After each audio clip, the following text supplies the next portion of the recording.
this week at NASA.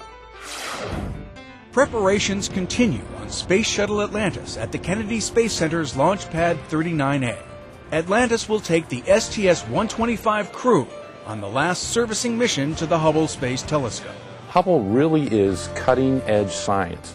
We've made observations using the telescope that have reformed the way we understand how our universe is built. The fact that things, instead of slowing down as they get further out, are actually accelerating. And Hubble has done the science that made those observations, that analysis, possible. Atlantis' launch is targeted for the early morning of October 10th. Meanwhile, Space Shuttle Endeavour is at Launch Pad 39B, standing by in the unlikely event that a rescue mission for Atlantis is needed. After Endeavour is cleared from duty as a potential rescue vehicle, it'll move to Launch Pad 39A, from where it'll launch in November on the STS-126 mission to the International Space Station. STS-122 mission specialist Leland Melvin returned to his hometown, Lynchburg, Virginia, where he was honored by his alma mater, Heritage High School. Melvin, a receiver on the school's football team, had his number retired during halftime of a recent game. Being back in Lynchburg, it's family, it's home, it's where I grew up, and coming back on this gridiron is where I dropped the touchdown pass and then caught the touchdown pass that got me to the University of Richmond on a football scholarship. So it brings back lots of fond memories, and all my coaches were here that taught me, trained me, taught me how to work on a team, have good sportsmanship, and it's just an amazing time. Melvin graduated from Richmond in 1986 and was a late-round draft pick of the Detroit Lions.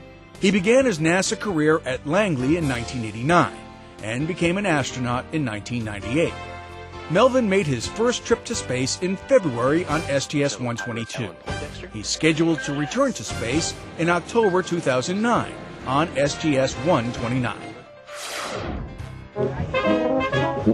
The Goddard Space Flight Center recently put out the welcome mat for guests attending its open house, Launch Fest.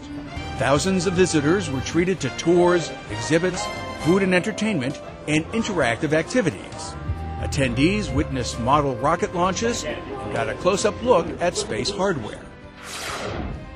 The Space Telescope and Science Institute in Baltimore, Maryland, hosted a special event for participants in its 2008 Youth for Astronomy program.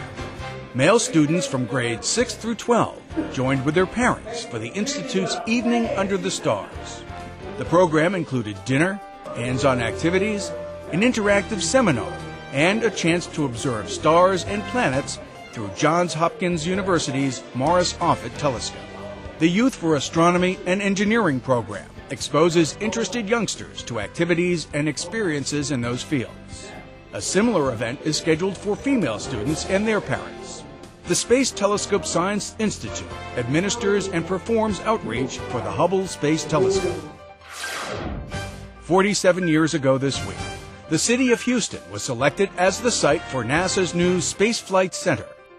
The new test and research facility would spearhead America's effort to put a man on the moon by the end of the decade. Houston was chosen due to its close proximity to a U.S. Army Ordnance Depot and regional universities.